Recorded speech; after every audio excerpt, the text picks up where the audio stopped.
Makalipas ang isang buwan sa pagtigil niyang pag-post sa kanyang official Instagram account, muling nabuhay ang account ni Kris Aquino upang magbigay ito ng update sa kanyang health condition.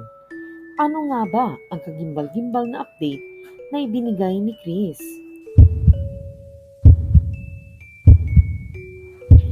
Bago pa man ang naturang update, makikita sa post ni Kris Aquino nitong January 22, 2024 ang paghingi ni Kris ng paumanhin dahil hindi umano ito nakapag-update sa kanyang mga followers at supporters.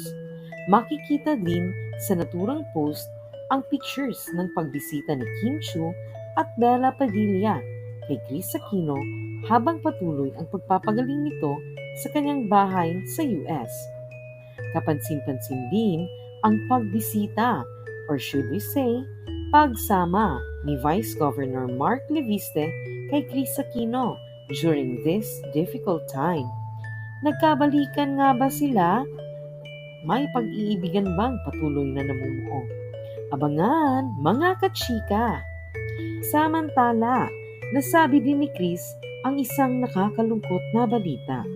Sa kanyang patuloy na pagpapagaling, meron di umanong mga senyales ng paglabas ng ilang sintomas ng dagdag na sakit gaya ng butterfly rash sa kanyang mukha.